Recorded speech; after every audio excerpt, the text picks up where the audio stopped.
I'm Stacy Grinsfelder from Blake Hill House. And I'm Devyn Caldwell from Our Philly Row. We're the hosts of True Tales from Old Houses.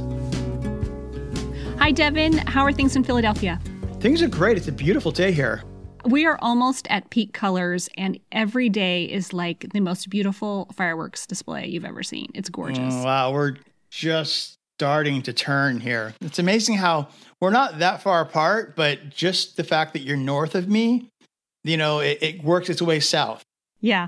My in-laws are in Fort Wayne, Indiana, and they're about 2 weeks, well, in spring, I guess. I can't tell you about fall. They're probably 2 weeks behind us. But in spring, they're about 2 weeks ahead. So I can always tell when something's blooming there, we have pretty much the same foliage, but we're going to get it about 2 weeks later. So it is really interesting. It feels close, but there are some differences. It's interesting. Yeah.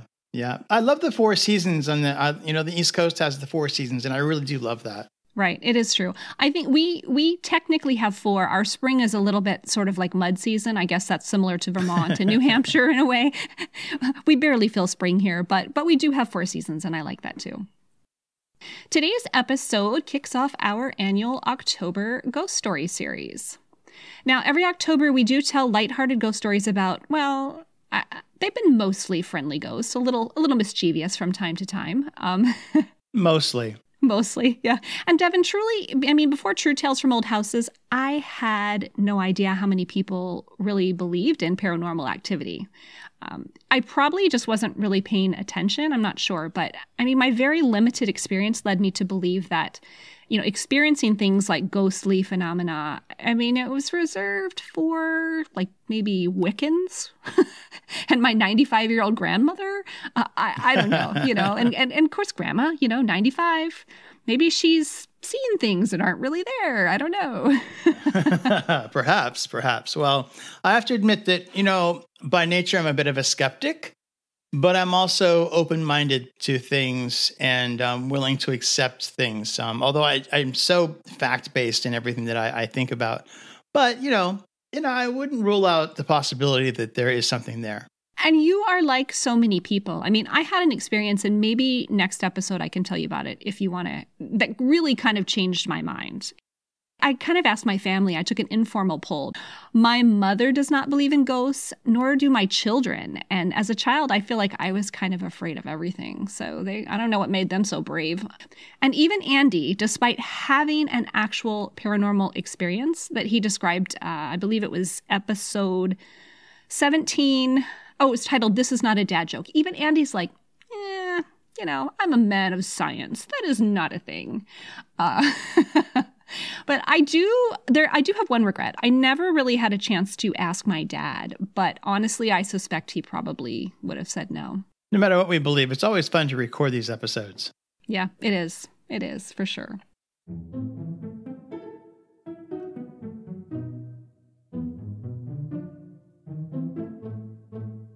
Before we get into today's guest ghost story, we do have a couple of announcements. The first announcement is kind of our attempt at matchmaking. This is an unusual announcement, I admit. But we have a longtime listener who describes herself as a wannabe old house owner, and she lives in the Chicago area. So she is seeking an opportunity to do some volunteer DIY on weekends. Now, naturally, my first thought was Habitat for Humanity. Yes, and she looks into that, and the build sites are just too far away, and most of their work takes place during the week. Right. I think she has a day job. Next, she thought of our listeners who are working on old houses, and she thought that someone might need an extra pair of hands for their project. So that brings us to the matchmaking part of this announcement. It does indeed. So if you're working on an old house in the Chicago area and you could use some volunteer or weekend help, contact us via the form on the website, truetalesfromoldhouses.com, and we will put you in contact with her. Devyn and I are merely the go-betweens, but the particulars are up to you. Devyn, I think you have an update on our merchandise situation. Is that correct? I do. We looked at a lot of different things to do for merch, but this is our first merch run, and so we thought we would just probably keep it simple the first time around. And so we're going to stick to t-shirts and sweatshirts because we know that everybody needs a t-shirt and a sweatshirt. Winter's coming, so sweatshirts are going to be great. And we'll have something up on the website and some photos, and we'll talk more about the ordering process. Right. I'm excited. I'm so excited. I am waiting for a hoodie. You know, my fashion sense really just lends itself to hoodies and t-shirts. So, Well, working on old houses does for sure. those announcements were super short. I feel like we're just whipping through this episode today. We're just getting stuff done here. Like we're marking things off the to-do list, right? All right, so I guess it's Q&A time already. Who wants to ask the question today? Do you want to ask it? Do you want me to ask it? I'll ask you. Today's question is pretty simple, but I'm really curious about your response. And the question is, what is your favorite old house DIY task? So you have no idea what I would answer for this. I do. Oh, do you actually? I don't know. I kind of set you up. That was an accidental setup to maybe be disappointed because I do feel like most people would think that I would say, "Oh, I love working on old windows." Is that what you were thinking? Well, that's the first thing that flashes into my mind. But Right. Okay. I love old windows, but sometimes the tasks, the actual, nitty gritty of working on old windows can be a little tedious, and I would not say that that is my favorite. But I will tell you, I thought about this question too before I talked to you today, because there are very few tasks that I actually dislike as far as DIY related tasks. I kind of get in this sort of headspace where it doesn't really matter if I like them or I don't like them. I still have to do them. So I try to keep my attitude in that place where it's more neutral. Like, I'm just completing this task. I neither like it nor dislike it. Now I have moments, in every task where I'm just sort of tired of it. But I work really hard and I'm not always successful. But I will say lately, or 2 weeks ago, I guess I finished 2 weeks ago, I did some repointing on my stone foundation, and I used lime mortar and mixed it up and pressed it into, the cracks and smoothed it. And I found that so meditative. I was, chipping out the old mortar and then replacing it and making the whole thing look so beautiful. And I found these moments where I was just I didn't listen to music. I didn't listen to podcasts. I just kind of stayed in this really, I don't know, Zen weird moment. Do I sound like a crazy person? But I just kind of stayed in this moment where I could just hear the birds, and I was just doing my task and not really attached to the outcome, except for hoping it looked really good. Well, I wouldn't have guessed that, but it makes total sense. It totally does. So I get it. I really do. I think my favorite DIY task in general is painting, because I love the transformation that painting can do. Right. For not a very big investment, you can transform a space. Plus, paint hides a lot of things. You betcha.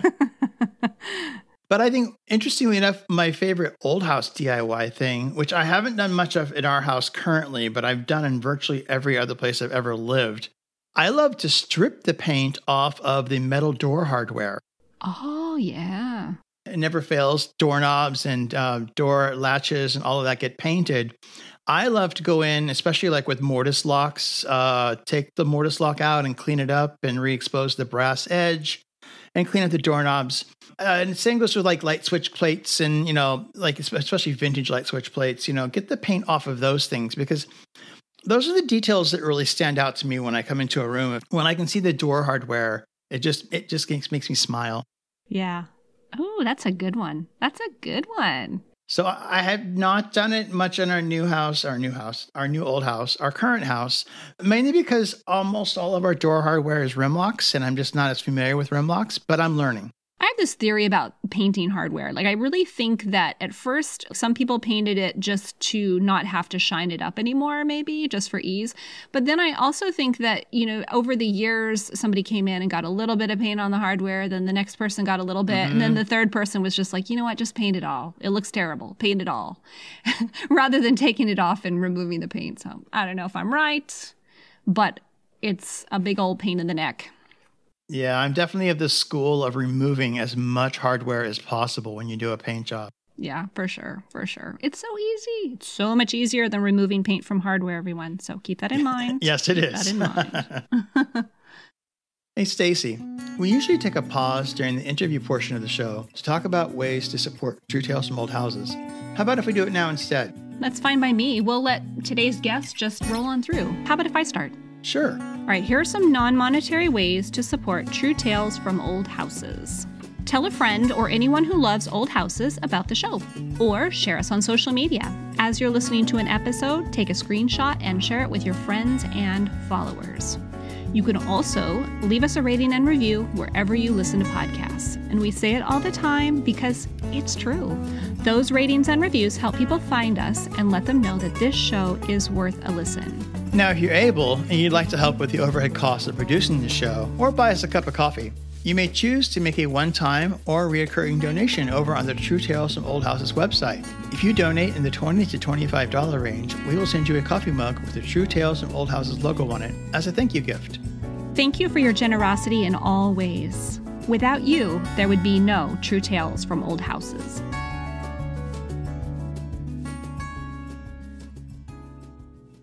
Today's ghost story comes from listener John Harrington.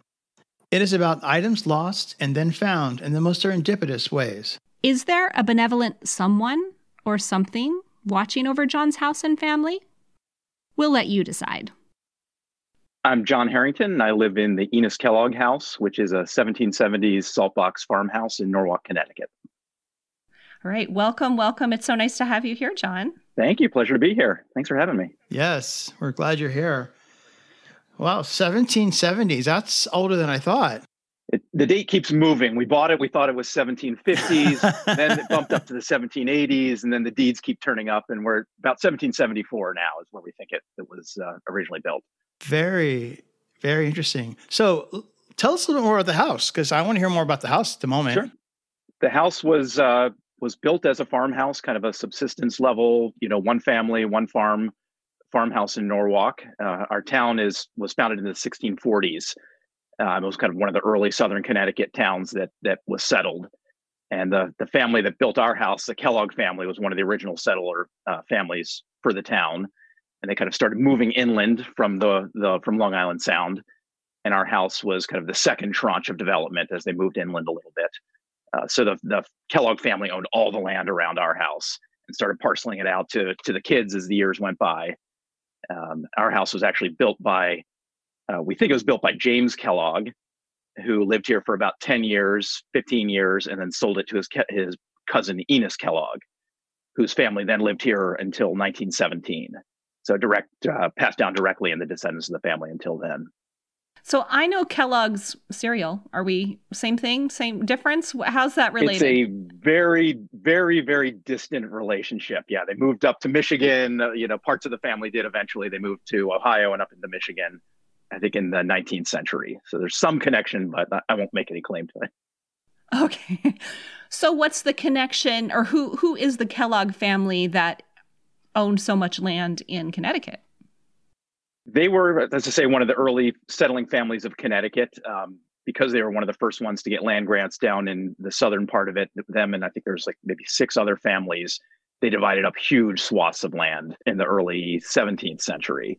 Built a lot of farmhouses. It was mostly a rural agricultural area at that point. There was some shipping, some merchant stuff happening on the coast. We're right on Long Island Sound.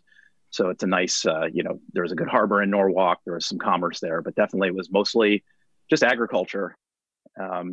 Each generation would get a new house, they would subdivide and take on more land kind of out in the wilderness. We're about 4 miles from the Sound, but this was the wilderness, in 1700, and slowly got settled as they moved westward. Oh, sure. Right. So it sounds kind of like they were in the right place at the right time and ended up with a lot of land and a lot of land. Absolutely. And the families all intermarried. So we started as a Kellogg house, became a Comstock house. The Kellogg's who built our house married into the Comstock family, but it was very incestuous. So they just kept, they would subdivide the land, but they were sharing it with themselves, really. Interesting. It's really great to have you here today, John. And of course, we wanted to find out more about your house. But one of the main reasons we had you on the show is because I believe you have a ghost story or a supernatural experience of some kind to share with us. And I'd call it a Halloween story, probably maybe more than a ghost story. My wife will not let me call it a ghost story because she will move out as soon as we call it a ghost story and make it official. Fair enough. And it's definitely not. It's more Casper than poltergeist kind of ghost story. Right. Oh, and let me stop you real quick before you start, because I want to say too that we are definitely all about lighthearted ghost stories here on this show. I don't even know if I would even go so far as to believe in something that was truly scary and haunting. We aren't here to scare people or to share stories that are just absolutely terrifying. Good. Yep. I won't terrify anyone too much. And our story is more of a probability story than anything else, less spectral. And as I say, we're in Connecticut and we've got an old house. When we bought the house, it had been picked clean over the generations. There was nothing from the house left here. The original family had been gone for 85 years.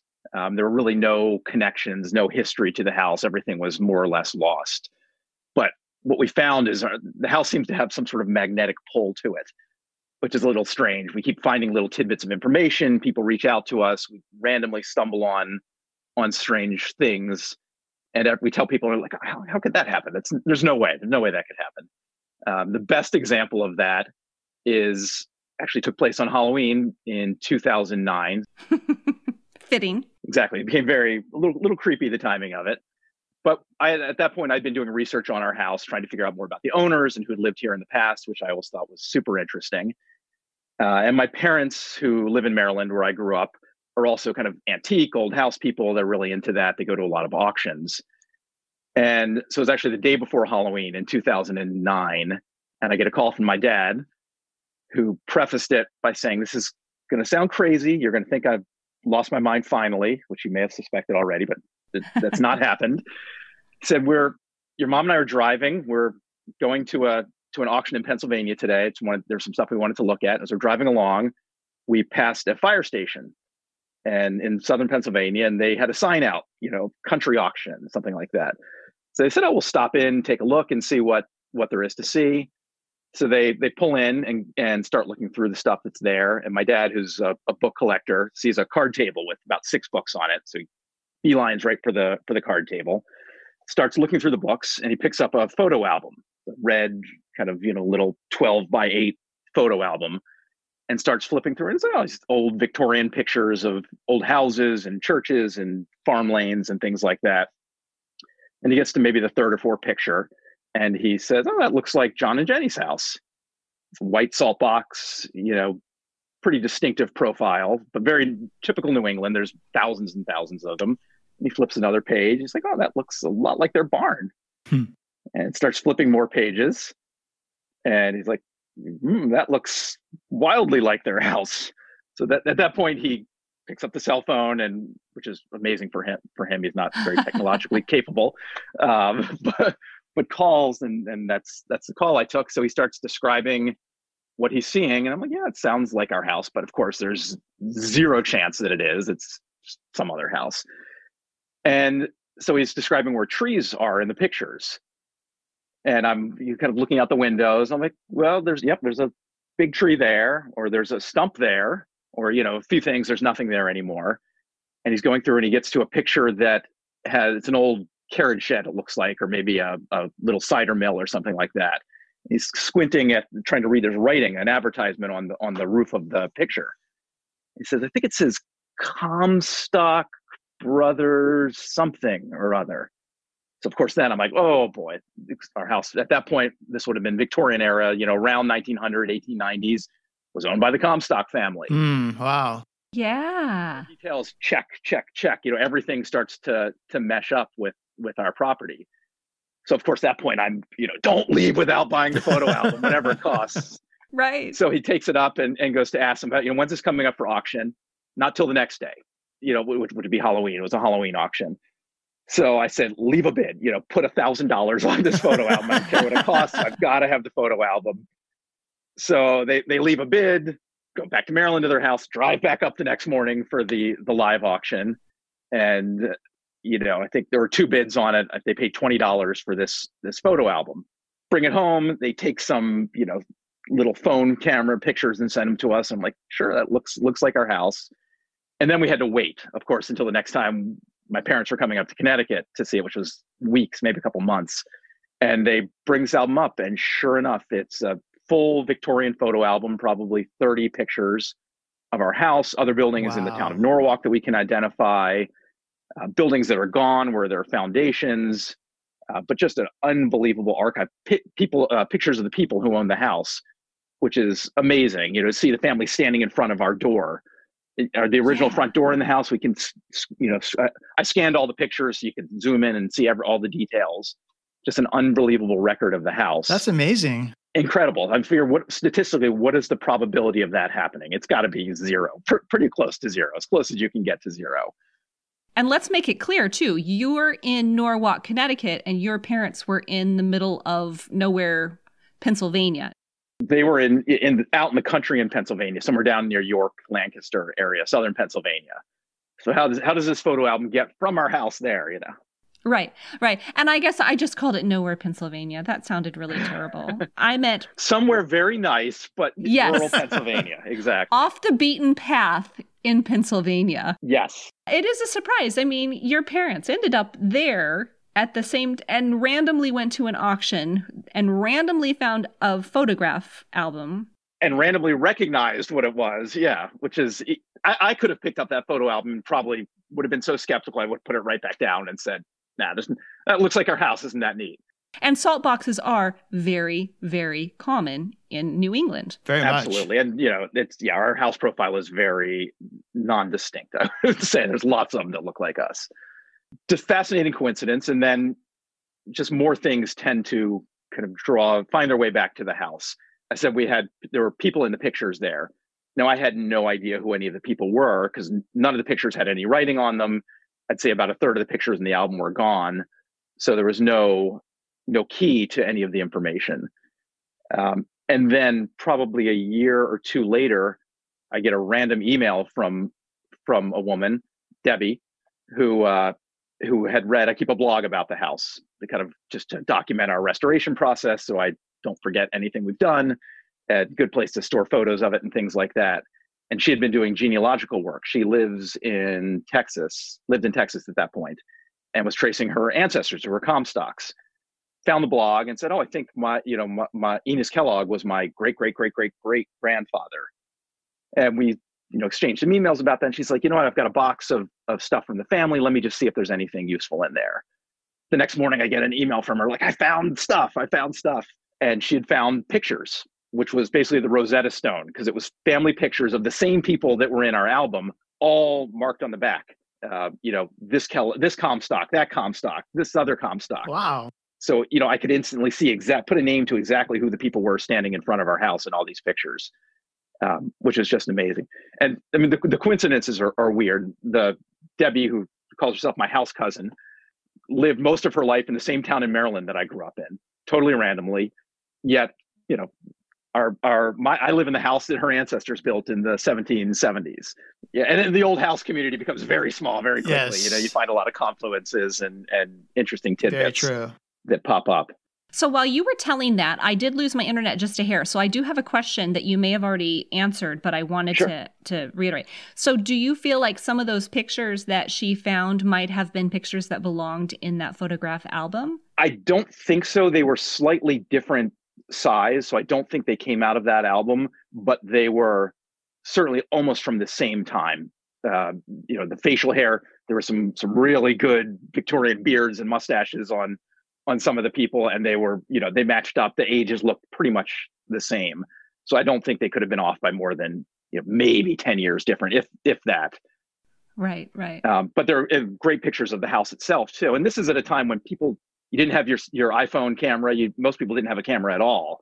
And if you did, you're sitting for a formal portrait in a gallery somewhere. So the fact that someone had a camera at a country farmhouse, in Connecticut was pretty unusual at that point, I think. And then for it all to survive and find its way back to the house, because I can't believe that there's any way the album came from anywhere other than our house. Because it was, intimate family pictures of, babies sitting in front of our stone walls and their dogs and their prize pigs. The great picture of a team of oxen in what's now our driveway, which was the barnyard, just two big creatures parked right where our cars are now. Do you ever get fascinated by the types of pictures that people took back then, knowing that cameras were scarce? I mean, my grandfather had a camera, one of those little, it was, I think, I can't remember the name of it, but maybe a Brownie, like before Brownie. Brownies, yeah. Yeah, and he had this, and all the pictures that I found that he took were of dogs. And they weren't even his dogs. They were just, he just really liked dogs. And so he would go around and take pictures of people's dogs. Yep. Yeah, it's interesting. We had a lot of dog pictures. There were probably 3 different dogs in about 7 of the 20-some pictures. It was the kids, the dogs, and the animals. Right. Which, as I look back through my iPhone, and the house, and that's pretty much what I'm taking pictures of now: house picture, kids picture, pets picture. So I guess some things don't change that much, but it's so true. It's funny. We had the same pictures of our kids sitting, in front of the same stone walls, our dogs in front of the same buildings. It's some things never change, I guess. Yeah, and I'll tell you, if I had a team of oxen, you bet I'd take a picture of them standing. Absolutely. I want a team of oxen just so I could take that picture again, a now and then picture in our driveway. Right. Our town frowns upon that, apparently. We'll see. Maybe someday. Yeah, I don't think I can get away with that either.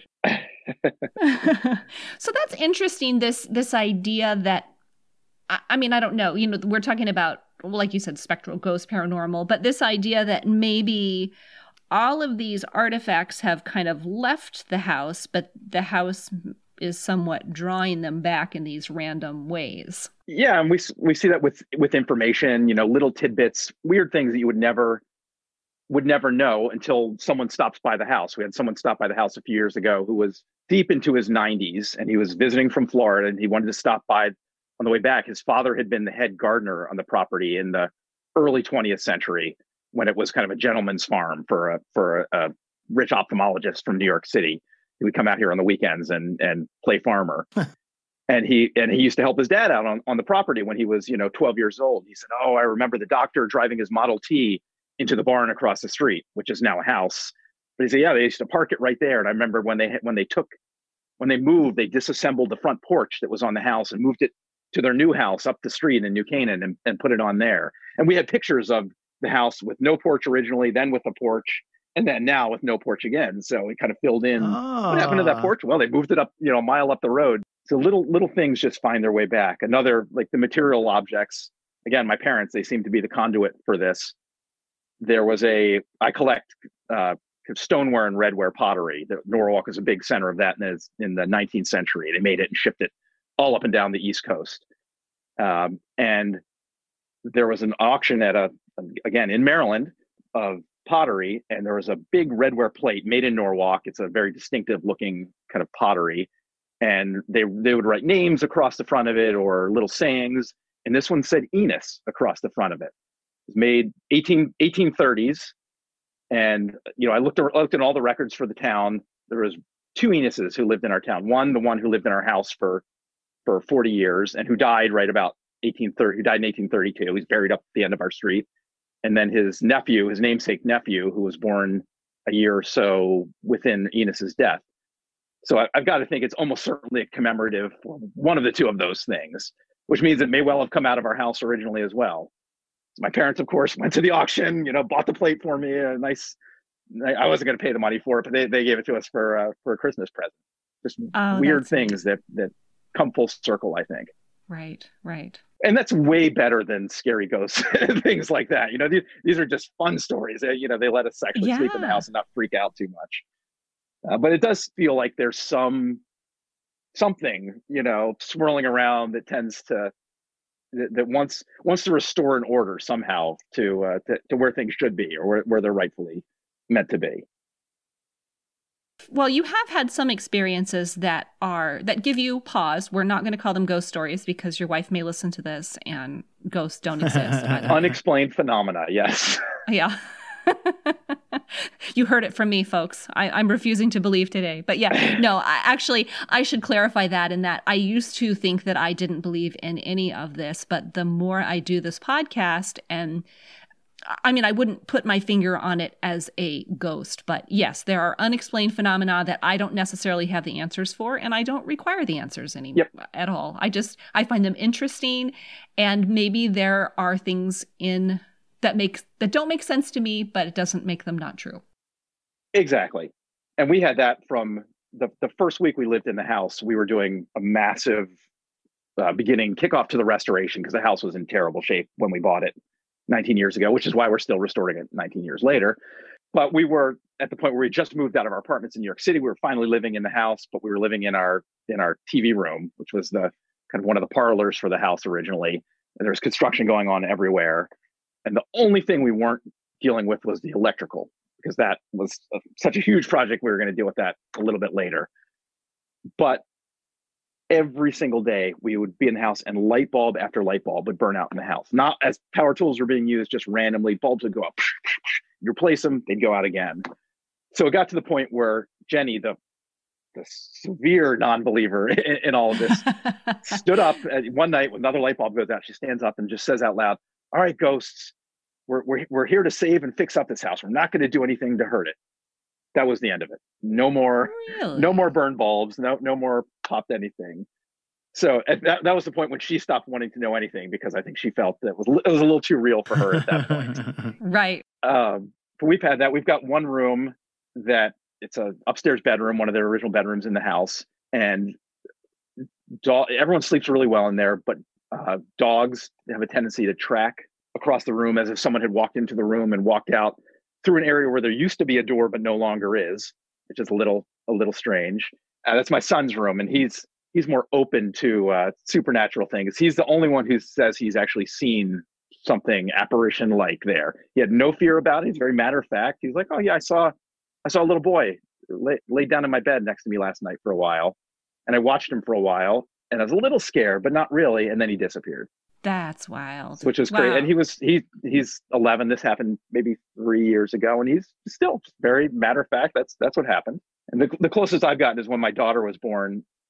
She was not a great sleeper, so I would just walk her in laps around our living room, which is the original kitchen for the house. And I'd get to one point in the room and I would smell someone smoking a pipe. I'd get to that point and I'd smell it. And I'm like, that's pipe tobacco. My grandfather smoked a pipe sometimes. Like, I know that smell. And Jenny, she's like, "Oh, you're crazy. There were some dried flowers in the room." She's like, "It was the lavender or whatever it is." I'm like, "It was the smell of pipe tobacco. Sure as I've ever smelled anything. I know what that was." But luckily, that's as real as they've manifested for me. I don't want to see a little boy walking around. I'm happy. No. He can have the run of the place as long as he stays out of my line of sight. Okay, you guys are not going to believe this. I have to pause for a second because there is a woodpecker outside. This is a nightmare. Or the ghosts are knocking on your house. Stacey, you have to include this in the podcast. I feel like, maybe this is my paranormal activity. Maybe somebody is sending me this message from a woodpecker outside my window. Is it Morse code? Do you know Morse code? Oh, no. But you know what? It will be recorded, and I will check Morse code and see if there's something to it. Hold on just a second. Sure. So, Devyn, have you seen anything in your house? I haven't. It's been odd because, we're 167 years and, you'd think there'd be something. And I know I've researched and found the original family that was here. Yep. And I know some of the early residents, but I haven't yet. We're not sleeping in the main part of the house yet. We're still sleeping in the back because the master bedroom is still an unfinished space.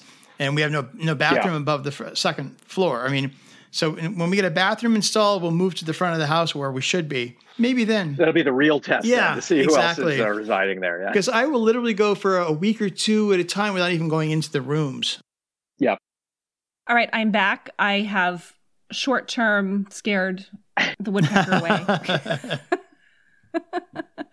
Sorry. Oh my goodness. I will say, back to our topic of this, I feel like kids and dogs or kids and pets are they have common experiences. When people tell me things that happen to kids, like most of them don't feel afraid, which is wild to me because I think I spent most of my childhood being afraid of pretty much everything. When it was dark, after dark, the whole world was very scary.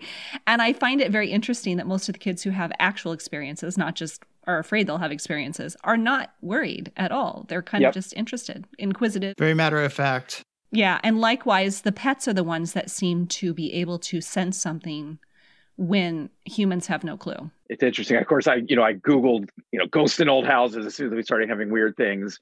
And the things that came up were kids, were pets, and smells. Yeah. Strongly associated with, supernatural activity or whatever. Like, oh, there it is. The internet says it's true. It must be. So. It has to be. It absolutely has to be. Well, and I lived here. I mean, I've told this story before, I think on the podcast too, just real quickly, that I had a friend who asked me if I had experienced any ghostly, paranormal stuff. And I laughed. I thought she was joking because this had never crossed my mind until I moved into this house. Then I started thinking about it, and the smell thing, like when I'm in the basement, and it still happens now and then, I smell like body odor, but it doesn't smell bad. It just smells like working person odor. Yeah.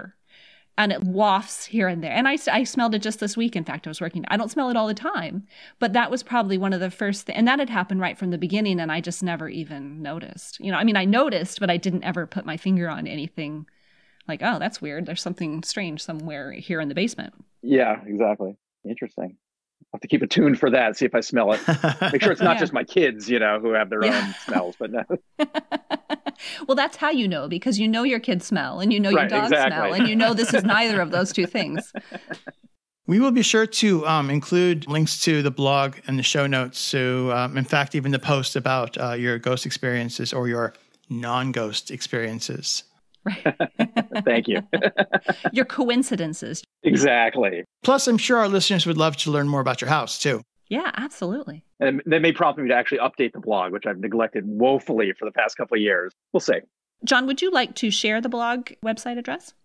Sure. It's Enos Kellogg House, ENOSKELLOGG house.blogspot.com.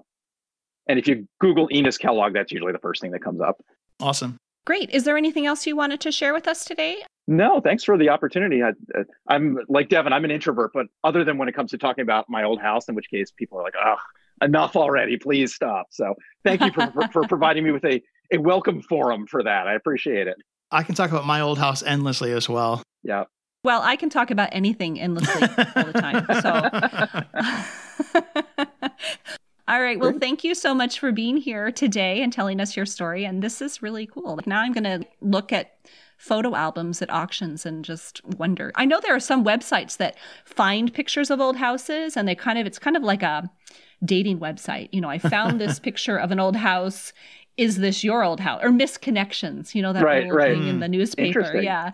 I don't know any, but if I do find some between now and this air date, I will try to put them, link to those on the website. Also, recently there was a photo colorization website that was going around on Instagram, which I thought was really interesting. You could put cool. your old photos in or scan them in, and then they would sort of colorize them in what they believed would be authentic colors for the time. And that could be kind of fun too. Got to try that out. That'll be fun. Yeah, I'll link to it. So, John, it was really great to have you on the show today. We had a lot of fun listening to the stories and fascinating about the finding of that photo album. My pleasure. Thanks so much for having me. It's great speaking with both of you. Absolutely. Thank you. And we will see you around the internet. Absolutely. I'll be tuning in. Thank you. Thanks. Bye. Thanks. Bye-bye. Thank you for listening today. For more information about this episode, including show notes and transcripts, visit truetalesfromoldhouses.com. Until next time. Bye for now.